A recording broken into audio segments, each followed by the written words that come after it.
ಇಷ್ಟು ದೊಡ್ಡ ವ್ಯಕ್ತಿ ನನ್ನನ್ನು ಯಾವುದು ಮಾಡೋದಂದ್ರೆ ಬೆಳಿಗ್ಗೆ ಲಿಂಗ ಹಿಡ್ಕೊಳ್ಳೋದು, ವಿಭೂತಿ ಧರಿಸೋದು, ಇವೆರಡೇ ನಮ್ಮನ್ನು ದೊಡ್ಡದು ಮಾಡೋದು. ಬೆಳಗ್ಗೆ ಎದ್ದೇಳೋದು, ಜಳಕ ಮಾಡೋದು, ಚಲೋ ವಿಭೂತಿ ಧರಿಸುವಾಗ ನಾ ದೇವನಲ್ಲದೆ ನೀ ದೇವನೇ ಹಿಂಗೆ ಕೇಳೋದು. ಹೆಂಗೆ ಕೇಳೋದು? ನಾ ದೇವನಲ್ಲದೆ ನೀ ದೇವನೇ, ಹಸಿದಾಗ ಒಂದು ತುತ್ತು ಓದರವನಿಕ್ಕುವೆ, ನಾ ದೇವ ಕಾಣ ಗುಹೇಶ್ವರ. ತಾಕತ್ತಿದು ದೇವ್ರನ್ನ ಕೇಳೋದು. ನೀನೇನು ಮಾರ ಎಲ್ಲಿದ್ದೇವೋ? ನಾ ಕೆಟ್ಟದ್ದು ಮಾಡಿದ್ರೆ ತಾನೇ ನಿನ್ನ ನೆನೆಸಬೇಕು. ನಾ ಏನಾದ್ರೂ ತಪ್ಪು ಮಾಡಿದ್ರೆ ತಾನೇ ನೀನು ಎದುರಿಗೆ ನಿಂತು ತಲ್ಲಾಡಬೇಕು. ನಾನೇ ದುಡ್ದು ತಿಂತೀನಿ, ನೀವು ಕೊಟ್ಟಿರೋ ಬುದ್ಧಿ ಬಳಸಿದ್ದೀನಿ, ನಿನಗೊಂದು ಥ್ಯಾಂಕ್ಸು. ಏನ? ನಾ ದೇವನಲ್ಲದ ನೀ ದೇವನೇ. ಈ ತಾಕತ್ ಕೊಡ್ತದ್ರದು ಲಿಂಗಾಯತ ಧರ್ಮ. ಎಲ್ಲ ಧರ್ಮ ಮಾಡಿದ ಪಾಪ ಮಾಡು, ದೇವಸ್ಥಾನಕ್ಕೆ ಬಂದು ಹುಂಡಿಗೆ ರೊಕ್ಕ ಹಾಕು, ಲೈಸೆನ್ಸ್ ಕೊಡ್ತೀನಿ ಅಂತದ. ನಮ್ಮ ಧರ್ಮ ಹಂಗಲ್ಲ. ಒಳಗೆ ನೀನೇ ನೋಡು ಏನು ತಪ್ಪು ಮಾಡಿದ್ದೆ ಮಗನೇ, ಮೊದಲು ನೀನೇ ವಿಚಾರಿಸುವಂಥದ್ದು. ಇಲ್ಲಿ ಹೇಳ್ತಿದ್ದಿಲ್ಲ ನಾ ಹೇಳೋದು. ಬಾಕಿ ಧರ್ಮ ಹೆಂಗ? ಏನಾರು ಮಾಡಿ ಬಾ, ತಲೆ ಬೋಳಿಸ್ತೀನಿ, ಪರ್ಮಿಷನ್ ಕೊಡ್ತೀನಿ, RTO ಲೈಸೆನ್ಸ್, ಮುಂದಿನ ವರ್ಷ ಪುನಃ ಪಾಪ ಮಾಡಕ್ಕೆ. ಕಾಶಿಗರು ಬಾ, ಕೇದಾರಕ್ಕರು ಬಾ, ಶ್ರೀಶೈಲಕ್ಕರು ಬಾ. ನಮ್ಮ ಧರ್ಮ ಹಾಗಲ್ಲ. ನಮ್ಮ ಧರ್ಮ ಒಳಗಡೆ ನೀನು ಏನು ತಪ್ಪು ಮಾಡಿದೆ, ಇನ್ನರ್ ಕಾನ್ಷಿಯಸ್, ಯುವರ್ ಕಾನ್ಷಿಯಸ್, ಮನವರಿಯದ ಕಳ್ಳತನವಿಲ್ಲ, ಬಿಡು ಬಾಹ್ಯದೊಳು ಡಂಬವ. ಯಾವಾಗ ನಮ್ಮಲ್ಲಿ ರಿಯಾಲಿಟಿ ಶೋ ನಮಗೆ ಬರ್ಲಿಕ್ಕೆ ಶುರು ಆಗ್ತದ, ನಾವೇ ಪ್ರಾಮಾಣಿಕರಾಗಿ ಬದುಕಲಿಕ್ಕೆ ಹೆಜ್ಜೆ ಇಡ್ಲಿಕ್ಕೆ ಶುರು ಮಾಡ್ತೇವೆ. ಧೈರ್ಯ ಬರ್ತದ. ಅದು ಧೈರ್ಯವನ್ನು ಕಲಿಸ್ತದ ವಿಭೂತಿ. ಹಾಗಾಗಿ ವಿಭೂತಿ ಇದೆಲ್ಲವನ್ನ ಲಿಂಗಮಯ ಮಾಡಿದ ಕೂಡಲೇ ಆನಂದಮಯವಾಗಿರ್ತಕ್ಕಂಥದ್ದು. ಗುರು, ಲಿಂಗ, ಜಂಗಮ, ವಿಭೂತಿ. ನೆಕ್ಸ್ಟ್ ಯಾವುದು? ರುದ್ರಾಕ್ಷಿ. ರುದ್ರಾಕ್ಷಿ ಅಂದ್ರೆ ಇದು ಹೊರಗಡೆ ಹಾಕಿರುವುದು ರುದ್ರಾಕ್ಷಿ, ಒಳಗಡೆ ಜ್ಞಾನ ನೇತ್ರವೇ ರುದ್ರಾಕ್ಷಿ. ಇದು ಹೊರಗಡೆ ಬಹಿರಂಗದ ರುದ್ರಾಕ್ಷಿ. ಇದು ರುದ್ರಾಕ್ಷಿ ಅಂದ್ರೆ ಇದೊಂದು ಔಷಧಿಯ ಗಿಡ. ಇದೊಂದು ಔಷಧಿಯ ಗಿಡ. ಇದನ್ನು ಯಾಕೆ ಹಾಕೊಂಡಿದ್ದೀವಿ ಅಂತಂದ್ರೆ, ಈ ದೇಹದಲ್ಲಿರುವ ರೋಗ ರುಜಿನಗಳನ್ನು ತೆಗೆಯುವ ಶಕ್ತಿ ಇದಕ್ಕಿದೆ ಅಂತ ಹಾಕಿದ್ದೇವೆ. ಇದೇನು ದೇವರ ಕುರುವಲ್ಲ, ಏನೋ ಇದೇನು ದೇವರ ಕುರುವಲ್ಲ. ಇದು ಜ್ಞಾನ ನೇತ್ರ, ಅದು ಔಷಧಿಯ ಗಿಡ.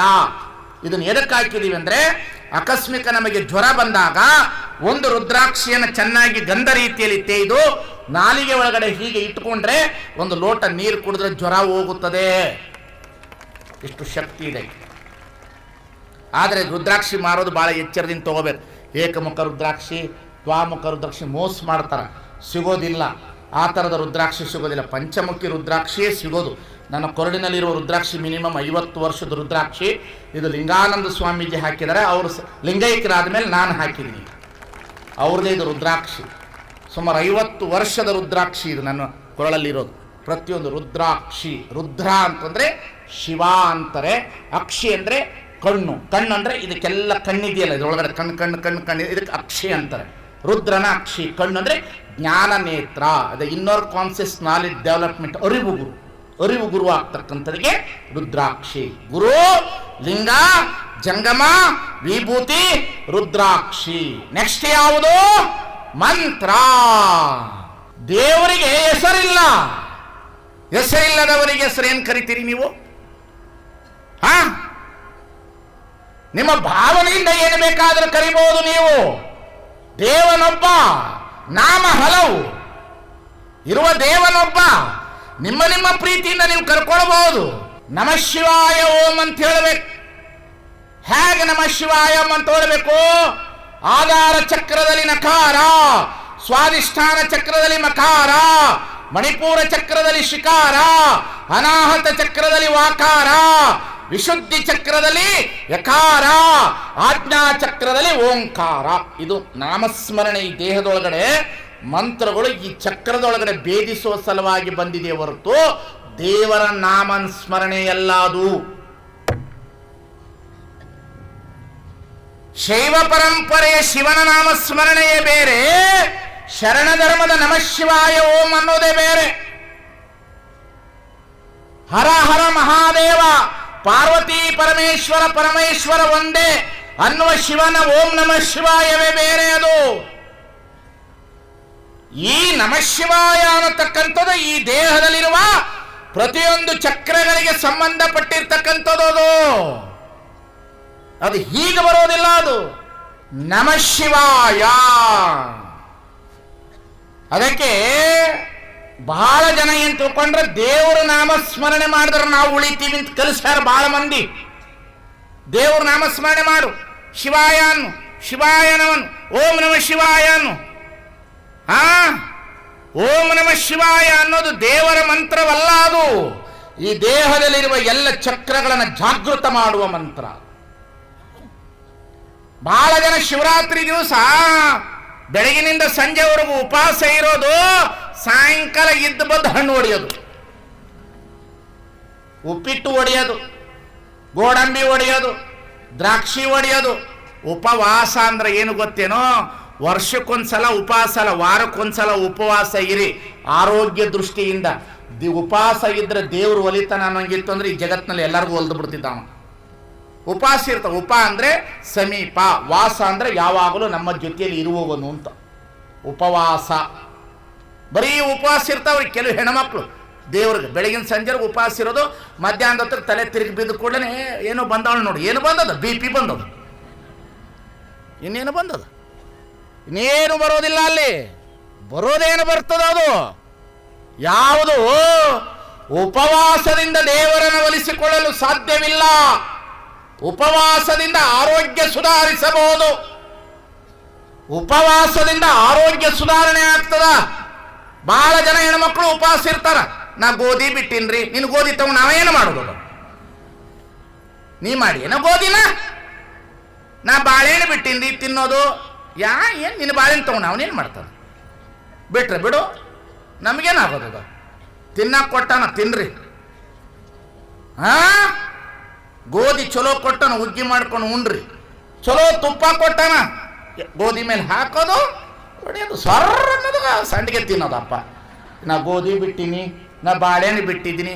ನೀ ಮಾಡಿದಿ, ನಿಂದದು, ನೀ ಸೃಷ್ಟಿ ಮಾಡಿದಿ. ಜಡದಾಸಮೇನವ್ರು ಹೇಳ್ತಾರ, ಈ ಮನುಷ್ಯರು ಎಂಥವ್ರು ಅಂತಂದ್ರ ಕೊಟ್ಟಿರೋದು ದೇವರು, ಇವ್ರು ಪುನಃ ದೇವರಿಗೆ ಬಿಡ್ತಾರಂತೆ. ನಿಮ್ಮ ದಾನ, ಬೆಳೆ ನಿಮ್ಮ ದಾನ, ಸುತ್ತಿ ಹರಿಯುವ ಸಾಗರ ನಿಮ್ಮ ದಾನ, ಎತ್ತು ನಿಮ್ಮ ದಾನ, ಬಿತ್ತು ನಿಮ್ಮ ದಾನ, ನಿಮ್ಮ ದಾನವನ್ನುಂಡು ಅನ್ಯರ ಹೊಗಳುವ ಕುಣ್ಣಿಗಾನೇನೆಂಬೆನೆಯ ರಾಮನಾಥ. ಮೊದಲು ಇಲ್ಲಿ ಶುದ್ಧಿ ಆಗಬೇಕು, ಇಲ್ಲಿರುವ ವಾಸನೆಗಳು ಹೋಗಬೇಕು. ಇದಕ್ಕೆ ನಮಃ ಶಿವಾಯ ಅಂದ್ರು. ಇವು ಹೊರಗಡೆ ಹೋಗೋದು, ಶಿವರಾತ್ರಿ ದಿವಸ ಬಿಲ್ಪತ್ರೆ ಕತ್ತರಿಸ್ಕೊಂಬರೋದು, ಊರು ತುಂಬ ಕತ್ತರಿಸೋದು ಮರನ. ಏನು ಇದ್ದ ಬದ್ದು ಪತ್ರ ಎಲ್ಲ ತೊಗೊಂಡು ಬರೋದು, ಅದ್ರ ಮೇಲೆ ಹಾಕಿ ಓಂ ನಮಃ ಶಿವಾಯ, ಓಂ ನಮಃ ಶಿವಾಯ. ಏನು ಓಂ ನಮಃ ಶಿವಾಯ? ಇವು ಬೆಳಗಾನ ವಿಭೂತಿ ಪೆಟ್ಟಿಗೆ ಇಟ್ಕೊಳ್ಳೋದು, ಜಯಮ ತಂಬಾಕು ತಿನ್ನೋದು, ಉಗುಳೋದು, ಚಾ ಕುಡಿಯೋದು, ಭಜನೆ ಮಾಡೋದು. ಅಯ್ಯೋ, ಶರಣ ನಿದ್ರೆಗೈದರೆ ಜಪ ಕಾಣಿರೋ, ಶರಣ ಎದ್ದು ಕುಳಿತರೆ ಶಿವರಾತ್ರಿ ಕಾಣಿ. ಶರಣ ನಿದ್ರೆಗೈದರೆ ಜಪ ಕಾಣಿರೋ, ಶರಣ ಎದ್ದು ಕುಳಿತರೆ ಶಿವರಾತ್ರಿ ಕಾಣಿರೋ. ಎದ್ದು ಅಂತ ಹೇಳಿದ್ರೆ ಉತ್ತಿಷ್ಠ ಜಾಗೃತ, ಎದ್ದೇಳು, ಒಳಗಡೆ ಎದ್ದೇಳಬೇಕು. ಶರಣ ನಿದ್ರೆಗೈದರೆ ಜಪ ಕಾಣಿರೋ, ಮಲಗಿದ್ರೆ ನಿದ್ರೆ, ಸ್ಲೀಪ್ ನಿದ್ರೆ ಬರಬೇಕು, ಅದು ಜಪ, ಅದು ಯೋಗ. ಶರಣ ಎದ್ದು ಕುಳಿತರೆ ಶಿವರಾತ್ರಿ ಕಾಣಿರು. ಶಿವರಾತ್ರಿ ದಿನ ಗುಡಿ ಗುಡಿ ಗುಡಿ ತಿರುಗ್ತವೆ ಇವು. ಏನು ಹೋಗೋದು? ನೀರು ಹಾಕದಂತೆ, ಹಾಲು ಹಾಕದಂತೆ, ಉಪವಾಸ ಇರೋದಂತೆ. ಸಂಜೆ ಹೊತ್ತು ಆರಾಮಾಗಿ ಕುತ್ಕೊಂಡು ಉಂಡು ಪುನಃ ಜಾಗರಣೆ ಮಾಡೋದಂತೆ. 4 ಪಿಕ್ಚರ್ ನೋಡಿ, ಟಿವಿಯಾಗ ಇವು ಪಿಕ್ಚರ್ ನೋಡ್ತಾವ, ಇವು ಇಸ್ಪೇಟ್ ಆಡ್ತಾವ. ಶಿವರಾತ್ರಿ ಬಿಡ್ರೋ ಮಾರಯ್ಯ, ಇಂಥ ಅನಿಷ್ಟ ಆಚರಣೆಗಳನ್ನು ಬಿಡ್ರಿ. ಮೊದಲು ಇಂಥ ಅನಿಷ್ಟ ಆಚರಣೆಗಳನ್ನು ಬಿಡ್ರಿ. ಲಿಂಗದೇಹಿ ಸದಾ ಶುಚಿ. ಲಿಂಗಾಯತರಿಗೆ ಶಿವರಾತ್ರಿ ಇಲ್ಲ, ವಾರ ಇಲ್ಲ, ದಿನ ಇಲ್ಲ, ತಿಥಿ ಇಲ್ಲ, ಮುಹೂರ್ತ ಇಲ್ಲ. ಲಿಂಗ ಶ್ರೇಷ್ಠವ, ದಿನ ಶ್ರೇಷ್ಠವ?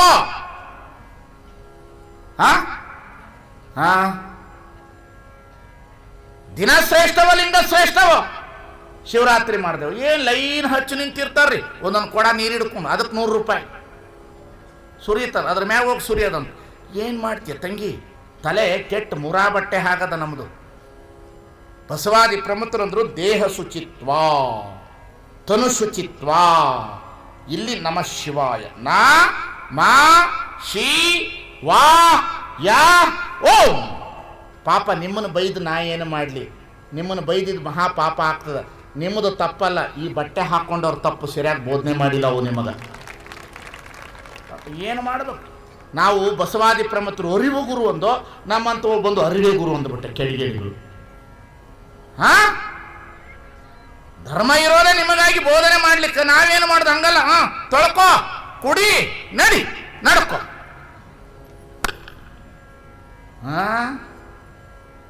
ಏನು ಕರ್ಮ ಬಂತ್ರಿ ಲಿಂಗಾಯತ ಧರ್ಮಕ್ಕೆ? ಏನು ಬಂದದ್ರಿ? ದೇಹವನ್ನ ದೇವಾಲಯ ಮಾಡುವ ವ್ಯವಸ್ಥೆಗೆ ತಂದ್ರು ಶರಣರು. ಅದನ್ನು ಬಿಟ್ಟು ನಡ್ಕೊ ನಡ್ಕೊ ನಡ್ಕೊ. ಏನು ನಡ್ಕೊಳ್ಳೋದು? ಎಲ್ಲಿಗೆ ನಡ್ಕೊಳ್ಳೋದು? ನಡೆದು ಕಾಲೆಲ್ಲ ಸುಸ್ತಾಗಿ ಬಿಟ್ಟದು. ಒಳಗೇನು ಕಾಣಿಸೋಲ್ದು. ಒಳಗೆ ನೋಡ್ರಿ, ಲಿಂಗದಿಂದ ಒಳಗೆ ನೋಡ್ರಿ. ನೀವು ಬಂದಿರೋದು ನಿಮ್ಮ ಸುಖಕ್ಕೆ, ನಿಮ್ಮ ದುಃಖಕ್ಕೆ, ನಿಮ್ಮ ಅನುವಾಪತ್ತಿಗೆ ನೀವು ಹುಟ್ಟು ಬಂದಿದ್ದೀರಿ. ನಿಮ್ಮ ಆಸೆ ಆಕಾಂಕ್ಷೆಗಳನ್ನು ಸ್ವಾಮೀಜಿಗಳಾದವರು ಬಲಿ ತೆಗೆದುಕೊಳ್ಳಬಾರದು. ನಿಮ್ಮದ ಕತ್ತಲೆಯಿಂದ ಬೆಳಕಿಗೆ ತರುವ ಕರ್ತವ್ಯ ಸ್ವಾಮಿಗಳದಾಗಬೇಕನ್ನತಕ್ಕಂಥದ್ದನ್ನು ಕಾಣಬೇಕು. ನಡ್ಕೊ, ಗದಿಗೆಗೆ ನಡ್ಕೊ. ಯಾವ ಗದಿಗೆಗೆ ನಡ್ಕೊಳ್ಳೋದು? ಯಾವ ಗದಿಗೆಗೆ ನಡ್ಕೊಂಡ್ರೆ ಏನು ನಡೆಯೋದಿಲ್ಲ ಈ ಜಗತ್ತಿನಲ್ಲಿ. ಈ ಒಳಗಿರುವ ಅಂತರಂಗದ ಅರಿವಿನ ಪ್ರಜ್ಞೆಗೆ ನಡ್ಕೋಬೇಕು. ಈ ದೇಶದಲ್ಲಿ ಸತ್ತು ಗದಿಗೆಗಳು ಉಣ್ತಾವ, ಜೀವಂತ ಮನುಷ್ಯರೇ ಉಣ್ಣೋಲ್ರು. ಸತ್ತಾಗ ಏನು ಇಟ್ಟಿದೆ ಎಡೆ, ಇವ್ರಿಗೆ ಎಂಥದ್ದು ಬೇಕಂತದ್ದು ಇಡ್ತಾರೆ. ಇವ್ರ ಹೆಣ್ಮಕ್ಳು ಅತ್ಯಂದಿರು ಇರುವಾಗ ಊಟಕ್ಕೆ ಕೊಡೋದಿಲ್ಲ ಅವಕ್ಕೆ. ಅವು ಸತ್ತ ಮೇಲೆ ಇವ್ರಿಗೆ ಎಂತ ಸೇರಬೇಕಂತ ತಂದು ಧೂಪ ಆಗ್ತವೆ. ಮನುಷ್ಯನಿಗೆ ಅಂತರಂಗದಲ್ಲಿ ಬೆಳಕು ಚೆಲ್ಲಬೇಕು. ಅಂತರಂಗದಲ್ಲಿ ಕತ್ತಲೆ ಹರಿಬೇಕು. ಹಾಗಾಗಿ ಶರಣರು ಗುರು ಲಿಂಗ ಜಂಗಾಮ ವಿಭೂತಿ. ನಾ ಗದ್ದಿಗೆಗಳನ್ನು ವಿರೋಧಿಸೋದಿಲ್ಲ, ಗದ್ದಿಗೆಗಳು ಉಳಿಲಿ ಸ್ಮಾರಕಗಳಾಗಿ, ಆದರೆ ಪೂಜಾ ವಸ್ತುಗಳಲ್ಲವು. ಎಲ್ಲ ಮಹಾತ್ಮರ ಗದ್ದಿಗೆಗಳು ಸ್ಮಾರಕಗಳಾಗಲಿ, ಅವು ಸ್ಮಾರಕಗಳಾಗಲಿ, ಮಹಾತ್ಮರುಗಳಾಗಿ ಉಳಿಯಲಿ, ಆದರೆ ದೇವರಾಗಲಿಕ್ಕೆ ಬರೋದಿಲ್ಲ. ಮಹಾತ್ಮರು ಅನ್ನುವುದು ಅರಿವಿನ ಪ್ರಜ್ಞೆ ಎಲ್ಲರಿಗೂ ಇರಲಿ ಅನ್ನತಕ್ಕಂಥದ್ದನ್ನು ಕಂಡುಕೊಳ್ಳಬೇಕಾಗಿರ್ತಕ್ಕಂಥ. ದೇವರೇ ಅವನು. ನಾವಿರ್ತೀವಿ, ಸಾಯ್ತೀವಿ. ದೇವರು ಇರ್ತಾನ? ಅವ ನಾವಿರೋರ್ಗೂ ಇರ್ತಾನ, ನಾವು ಹೋದ ಮೇಲೂ ಇರ್ತಾನವ. ಏನ್ ನೋಡಬೇಕು ಗದ್ದಿಗೆ ವೈಭವ. ನಮ್ಮನ್ನು ಈಗಲೇ ಸಾಯಿಸಲಿ, ಸಮಾಜ ಓಡಿಸಲಿ, ನಾನು ಎದುರೋದಿಲ್ಲ. ಯಾಕೆ? ನಾಳೆ ಬಪ್ಪುದು ಹಿಂದೆ ಬರ, ಇಂದು ಬಪ್ಪುದು ನಮಗೀಗಲೇ ಬರಲಿ. ಇದಕ್ಕಾರಜ್ಜವರು, ಇದಕ್ಕಾರಳವರು. ಏನಾಗಬಹುದು? ನೀವು ಬರೋ ಭಕ್ತರು ಕಡಿಮೆ ಆಗ್ಬೋದು, ನಮ್ಮ ಕಾಣಿಕೆ ಕಡಿಮೆ ಆಗ್ಬೋದು, ಹೋಗ್ಲಿ. ನಿಮ್ಮ ನಮಸ್ಕಾರ ಕಡಿಮೆ ಆಗ್ಬೋದು, ತತ್ವ ಮಾರಾಟ ಮಾಡ್ಕೊಳಕ್ ಬರ್ತದ? ಇದು ಬರಬೇಕು. ನಮ್ಮಂಥ ಸ್ವಾಮಿಗಳಲ್ಲಿ ಗಟ್ಟಿತನ ಬಂದರೆ ಮಾತ್ರ ಲಿಂಗಾಯತ ಧರ್ಮ ಉಳಿತದೆ. ಇದು ಏನಾಗದ? ಹೌದಪ್ಪನ ಚೌಡ, ಹೌದಪ್ಪ ಏನಾರು ಅಂದ್ಕೊಂಡ್ರ ತೂರಿ ಬಿಡ್ತೀನಿ, ಎಲ್ಲ ತೂರು ಹೋಗಿ ಬಿಡೋದತ್ತಾಗೆ. ಯಾಕ? ಬಸವಣ್ಣ ಈ ಜಾಗದಲ್ಲಿ ಉಳಿಬೇಕು, ಈ ಜಾಗದಲ್ಲಿ ಉಳಿಬೇಕು. ಕಲ್ಯಾಣದಲ್ಲಿ ಬಸವಣ್ಣ ಉಳಿಬೇಕು, ಕಲ್ಯಾಣದಲ್ಲಿ ಬಸವಣ್ಣ ಉಳಿಬೇಕು. ನಾವು ತತ್ವಕ್ಕಾಗಿ ಬದುಕಬೇಕು, ತತ್ವಕ್ಕಾಗಿ. ತತ್ವ ಹಿಡಿದವರ ತೊತ್ತಾಗಿರುಪೆ ಕೂಡಲ ಸಂಗಮ ದೇವ. ತತ್ವ ಹಿಡಿದವರ ತೊತ್ತಾಗಿರುಪೆ. ಸುಮ್ಮನೆ ಅದೇನು ಗದ್ದಿಗೆ ಬಂದ್ಬಿಟ್ಟವ, ಏನು ವೈಭವ ನೋಡ್ಬೇಕು, ಏನು ತೇರು ನೋಡು. ಒಬ್ಬ ಗುರು ಇದ್ನಂತ, ಗುರುನ ಹತ್ರ ಒಬ್ಬ ಶಿಷ್ಯ ಇದ್ದ, ಹಿಂಗ ನಾಗೈನಂಗ. ಅವ ಶಿಷ್ಯ ಬಹಳ ದಿವಸ ಗುರುವಿನ ಸೇವೆ ಮಾಡಿದ್ದ. ಗುರುವಿನ ಸೇವೆ ಮಾಡಿದ ಮ್ಯಾಗ ಹೋಗೋ ಟೈಮಿಗೆ ಗುರು ಹೇಳ್ದ, ಗುರುಗಳೇ ನನಗೇನು ಕೊಡ್ಲೇ ಇಲ್ಲ ಅಲ್ರಿ ಅಂದ್ರು. ಅವ ಗುರುಗೆ ಸಿಟ್ಟು ಬಂದು ಏನು ಕೊಡ್ಬೇಕು? ಆ ಮೂಲೆಗೆ ಒಂದು ಕತ್ತೆ ಮರಿ ಇತ್ತು, ಹೊಯ್ ಅಂದ. ಇವ ಶಿಷ್ಯ ಅಂದ, ಗುರು ಏನು ಹೇಳ್ತಾರ ಅದೇ? ಆ ಕತ್ತೆ ಮರಿ ತಗೊಂಡು ಹೊಂಟ್ಬಿಟ್ಟ. ರಾತ್ರಿ ಹೊಂಟ. 3 ದಿವಸ ಆಯ್ತು, 4 ದಿವಸ ಆಯ್ತು, 5 ದಿವಸ ಆಯ್ತು, 1 ವಾರ ಆಯ್ತು. 1 ವಾರ ಆದ್ಮೇಲೆ ಹಿಂಗೇ ನಡ್ಕೋತ ಹೋಗ್ತಿದ್ದಂಗ ಕತ್ತೆ ಮರಿ ಇವ ದಣದಿತ್ತು. ಕತ್ತೆ ಮರಿ ಸತ್ತೋಗಿ ಬಿಡ್ತು. ಸತ್ತೋದ ಕೂಡಲೇ ಗುರು ಕೊಟ್ಟಿದ್ದು ಕತ್ತೆ ಮರಿ ಅಂತೇಳಿ ಒಂದಿಷ್ಟು ತೋಡಿ ಮಣ್ಣು ಮುಚ್ಚಿ ಅದಕ್ಕೆ ಅರಿಶಿನ ಕುಂಕುಮ ಹಾಕಿ ಹೂ ಹಾಕಿ, ಇವನಿಗೂ ಕಾವಿ ಬಟ್ಟೆ ಇತ್ತು, ಸುಮ್ಮನೆ ಕತ್ತೆ ಗದ್ದಿಗೆ ಪಕ್ಕದಲ್ಲಿ ಕೂತ್ಕೊಂಡ. ಹೋಗೋರು ಬರೋರು ನೋಡಿದ್ರು, ಓಹೋ ಸ್ವಾಮಿ ಗದ್ದಿಗೆ ಅಂತ 10 ರೂಪಾಯಿ ಇಟ್ಟರು. ಇವ ಮೌನ ಹಾಕೊಂಬ. ಏನು ಮಾಡ್ದವ? ಪವರ್ ಅದ, ಕತ್ತೆ ಮರಿದು ಅಂದವ. ಕತ್ತೆ ಮರಿದು ಪವರ್ ಅದ ಅಂದ. 10 ಹೋಗಿ 100 ಬಿತ್ತು, 100 ಹೋಗಿ 1000 ಆಯ್ತದು, 1000 ಹೋಗಿ 5000 ಆಯ್ತು. ಗಪ್ ಚಿಪ್ ಮಾತಾಡ್ಲಿಲ್ಲ ಅವ. ಏನು ಗದ್ದಿಗೆ ಮಾರ್ಬಲ್ ಹಾಕ್ಸದ, ದೊಡ್ಡ ದೇವಸ್ಥಾನ ಕಟ್ಟದ, ತೇರ್ ತಂದ, ಊರ್ ಮಂದಿ ಊದೋದೇನು, ಬಾರಿಸೋದೇನು, ರೊಕ್ಕ ಎಬ್ಸೋದೇನು, ಸ್ವಾಮಿ ವೈಭವ ಏನು, ಕೈಯಾಗ ಉಂಗುರ ಏನು, ರೇಷ್ಮೆ ಶಾಲೇನು ಸ್ವಾಮಿದು ನಡೆದಿತ್ತು. ಹೇಳ್ತಿಲ್ಲ, ನಡೆದಿತ್ತು. ಏನು ತೇರ ಹೇಳೋದು ಬಿಟ್ರು ಊರ್ನವರೆಲ್ಲ ಸೇರಿ. ನಾಗಯ್ಯನ ಮಾತು ಏನು ಕೇಳ್ತೀನಿ? ನಾಗಯ್ಯ ಹಿಂಗಿದ್ದವನು ಹಿಂಗಾಗಿಬಿಟ್ಟ. ಅವನು ಯಾರನ್ನಾರು ಮಾತಾಡ್ಸಕ್ಕೆ ಹೋದ್ರೆ ಗುರಣ್ಣ ಮಾತಾಡ್ಸಕ್ಕೆ ಹೋಗ್ತಾನೆ, ಏನ್ರಿ ಅಪ್ಪ ಅಂತಾನ. ಹಂಗಾಗಿಬಿಟ್ಟ. ಸುಮ್ಮನೆ ಈ ತೇರಿನ ಸುದ್ದಿ ಗುರುಗಳಿಗೂ ಮುಡ್ತು. ಯಾರಿಗೆ? ಆ ಗುರುಗಳಿಗೂ ಮುಟ್ಟಿದ ಕೂಡಲೇ ಗುರುಗಳಂದ್ರು, ಅಲ್ಲ ಮಗನ, ಇವ ನನ್ನ ಮುಂದೆ ಇವ ದೊಡ್ಡವನಾಗ್ಯಾನ. ಅವ ಅಲ್ಲಿಂದ ಕಾರ್ ತಗೊಂಡು ಬಂದ ಗುರು ಬಂದ ಕೂಡಲೇ ಇವ ಸಾಷ್ಟಾಂಗ ಹಾಕಿದ. ಯಪ್ಪ ಏನೊಂದು ನಿನ್ನ ಕೃಪೆ ಅಂದ. ಏನಂದವ? ನಿನ್ನ ಕೃಪೆ. ಹೌದೇನ? ನಿನ್ನ ಕೃಪೆ ಏನದು? ಏನಿಲ್ಲ, ನೀ ಬರೋ ಒಂದು ಕತ್ತೆ ಮರಿ ಕೊಟ್ಟಿದ್ಯಲ್ಲ, ರಾತ್ರಿ ಸತ್ತೋಯ್ತು, ಮಣ್ಣು ಮಾಡಿ ಬೆಳಗ್ಗೆ ಸುಮ್ಮನೆ ನಿನ್ನ ನೆನಪಿಸ್ಕೊಂಡು ತಲೆ ಕೊಟ್ಟು ಕುಂತ್ರ ಎಷ್ಟು ನಡೆದದ್ ನೋಡಿದು ಅಂದ. ಅವಾಗ ಗುರು ಅಂದ, ನಮ್ಮ ಮಠದಾಗ ಜಾತ್ರೆ ನಡೀತದಲ್ಲ, ಯಾರ್ದು ಗೊತ್ತೇನೋ, ಇವ್ರು ರೌ ಉಂಡು ಅಂದಾವ.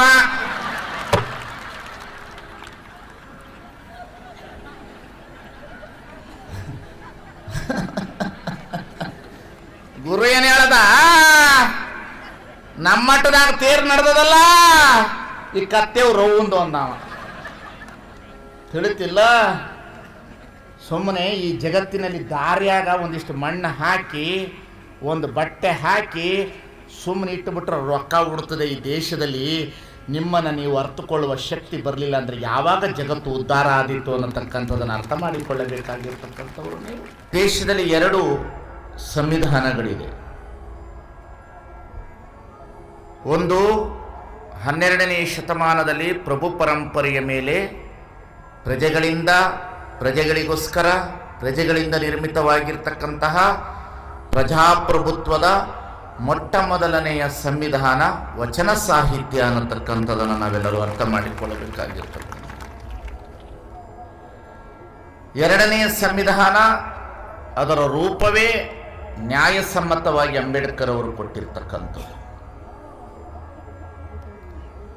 ಆದರೆ ಅಂಬೇಡ್ಕರ್ ಅವರು ಕೊಡುವ ಕಾಲಕ್ಕೆ ಈ ದೇಶ ಸ್ವತಂತ್ರದ ವ್ಯವಸ್ಥೆಗೆ ಬಂದಿತ್ತು. ಆದರೆ ಬಸವಣ್ಣ ಕೊಡುವ ಕಾಲಕ್ಕೆ ಪ್ರಭು ಪರಂಪರೆ ಇತ್ತು. ಪ್ರಭು ಅಂದರೆ ರಾಜರ ಪರಂಪರೆ ಇತ್ತು. ಆ ರಾಜ ಪರಂಪರೆ ಒಳಗಡೆ ಸಂವಿಧಾನವನ್ನು ಕೊಡಬೇಕಂದ್ರೆ ಬಹಳ ಕಷ್ಟ. ರಾಜ ಪರಂಪರೆ ಒಳಗಡೆ ಆ ಸಂವಿಧಾನವನ್ನು ತರಬೇಕಾದ್ರೆ ಬಹಳ ಕಷ್ಟ. ಹಾಗಾಗಿ ನಮಗೆ ವಚನ ಸಾಹಿತ್ಯ ಅಂತಂದ್ರೆ ಈ ದೇಶದ ಮೊಟ್ಟ ಮೊದಲನೆಯ ಸಂವಿಧಾನ ಅನುಭವ ಮಂಟಪ ಅಂದರೆ ಈ ಜಗತ್ತಿನ ಮೊಟ್ಟ ಮೊದಲನೆಯ ಪಾರ್ಲಿಮೆಂಟ್ ಅನ್ನತಕ್ಕಂಥದ್ದನ್ನು ನಾವು ತಿಳಿದುಕೊಳ್ಳಿ. ನಾವು ಯಾರೂ ಸಹ ಬಾಬಾ ಸಾಹೇಬ್ ಅಂಬೇಡ್ಕರ್ನ ದಲಿತರಾಗಿ ನೋಡುವುದಿಲ್ಲ, ಬಸವಣ್ಣನವರನ್ನ ಲಿಂಗಾಯತರಾಗಿ ನೋಡುವುದಿಲ್ಲ, ಶಿವಾಜಿಯನ್ನು ಮರಾಠಿಗನಾಗಿ ನೋಡುವುದಿಲ್ಲ. ನಾವು ಅವರೆಲ್ಲರೂ ಈ ದೇಶದ ಮಾನವತಾವಾದಿಗಳು ಅನ್ನತಕ್ಕಂಥದ್ದನ್ನು ಗಮನದಲ್ಲಿ ಇಟ್ಟುಕೊಳ್ಬೇಕು. ಹಾಗಾಗಿ ನಮಗೆ ದಲಿತರು ಬೇರೆಯಲ್ಲ, ನಾವು ಬೇರೆಯಲ್ಲ. ನಾವೆಲ್ಲರೂ ಒಂದು ಕಾಲದಲ್ಲಿ ಅಸ್ಪೃಶ್ಯರೇ. ಬಸವಣ್ಣ ಬರುವ ಪೂರ್ವದಲ್ಲಿ ನಮ್ಮನ್ನೆಲ್ಲ ಬಸವಣ್ಣ ಲಿಂಗ ಕಟ್ಟಿ ಈ ಸಮಾಜದಲ್ಲಿ ಒಳ್ಳೆಯದನ್ನು ಮಾಡಿದನು. ಅದಕ್ಕಾಗಿ ನಾವೆಲ್ಲರೂ ಈ ದೇಶದ ವರ್ಣಾಶ್ರಮದ ವ್ಯವಸ್ಥೆಯೊಳಗೆ ಅಸ್ಪೃಶ್ಯರೇ. ನಾವೇನು ಬಹಳ ದೊಡ್ಡ ಮೇಲಿನವರೇನಲ್ಲ. ಸಂಸ್ಕಾರ ಸಂಸ್ಕೃತಿ ಬೆಳೆದಂತೆ ನಮಗೆ ಬದಲಾವಣೆಗಳು, ನಾಗರಿಕತೆ ಬೆಳೆದಂತೆ.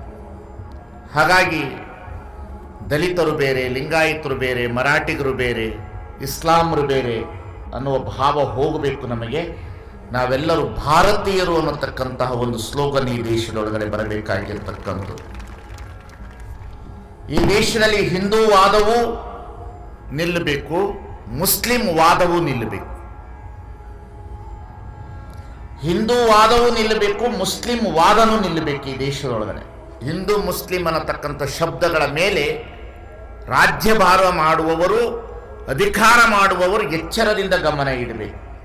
ಈ ದೇಶ ಹಿಂದೂ, ಮುಸ್ಲಿಂ, ಇಸಾಯಿ, ಜೈನ, ಲಿಂಗಾಯತ್, ನಾನಕ್, ಶಂಕರ, ಮಾಧ್ವ, ರಾಮಾನುಜ, ಸ್ವಾಮಿ ವಿವೇಕಾನಂದ ಎಲ್ಲರನ್ನ ಕೂಡಿರುವ ಭವ್ಯ ಭಾರತವಾಗಿರುವುದರಿಂದ ನಮ್ಮ ದೇಶದ ರಾಜಕಾರಣ ಜಾತಿ ಆಧಾರಿತ ರಾಜಕಾರಣವು ನಾಶ ಆಗಬೇಕು, ಧರ್ಮ ಆಧಾರಿತ ರಾಜಕಾರಣವು ನಾಶ ಆಗಬೇಕು, ಅಭಿವೃದ್ಧಿ ಮತ್ತು ಭಾವೈಕ್ಯತೆ ಆಧಾರವಾಗಿರ್ತಕ್ಕಂಥ ದೇಶ ಆಗಬೇಕನ್ನತಕ್ಕಂಥದ್ದನ್ನು ನಾವು ಕಾಣಬೇಕಾಗಿರ್ತಕ್ಕಂಥ.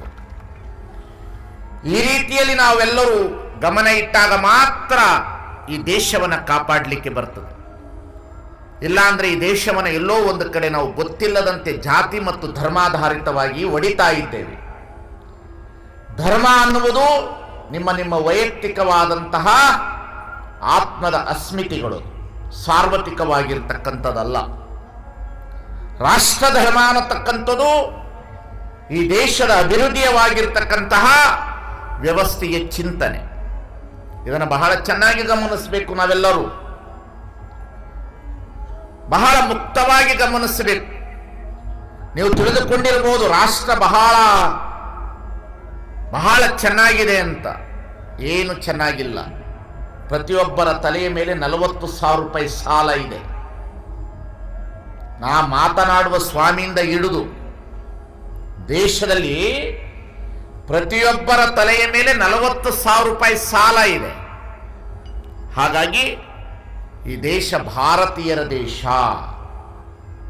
ಈ ಭಾರತ ಅನ್ನತಕ್ಕಂತಹ ಭವ್ಯ ಭಾರತದೊಳಗಡೆ ಹಿಂದೂಗಳು ಇದ್ದಾರೆ, ಕ್ರೈಸ್ತರಿದ್ದಾರೆ, ಮುಸಲ್ಮಾನರಿದ್ದಾರೆ, ಲಿಂಗಾಯತರಿದ್ದಾರೆ, ಸಿಖ್ಖರಿದ್ದಾರೆ, ವೀರಶೈವರಿದ್ದಾರೆ, ಶೈವ ಪರಂಪರೆ ಇದೆ, ಶಂಕರ ಇದೆ, ಮಾಧ್ವ ಇದೆ, ರಾಮಾನುಜ ಇದೆ.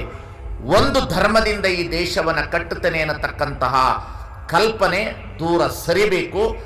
ದೇಶ ಅಭಿವೃದ್ಧಿ ಮತ್ತು ಭಾವೈಕ್ಯತೆಯನ್ನು ಒಳಗೊಂಡಿರ್ತಕ್ಕಂಥ ಸಂಕೇತವನ್ನು ಇಟ್ಟುಕೊಂಡು ದೇಶ ಕಟ್ಟಬೇಕು. ಆವಾಗ ಮಾತ್ರ ದೇಶ ಉಳಿತದೆ ಅನ್ನತಕ್ಕಂಥದ್ದನ್ನು ನಾವೆಲ್ಲರೂ, ರಾಜಕಾರಣಿಗಳಾಗಲಿ, ಧಾರ್ಮಿಕ ಮುಖಂಡರಾಗಲಿ, ಧರ್ಮ ಪ್ರಸಾರ ಮಾಡುವವರಾಗಲಿ ಎಲ್ಲರೂ ಕಾಣಬೇಕು. ಈ ದೇಶದ ಪ್ರಧಾನಿ ಮಾತನಾಡುವಾಗ ಒಂದು ಮಾತನ್ನು ಹೇಳಿದ್ರು, ಈ ದೇಶವನ್ನು ಧರ್ಮಾಧಾರಿತವಾಗಿ ಕಟ್ಟಲಿಕ್ಕೆ ಬರೋದಿಲ್ಲ, ಅಭಿವೃದ್ಧಿ ಆಧಾರವಾಗಿ ಕಟ್ಟುತ್ತೇವೆ ಅಂತ.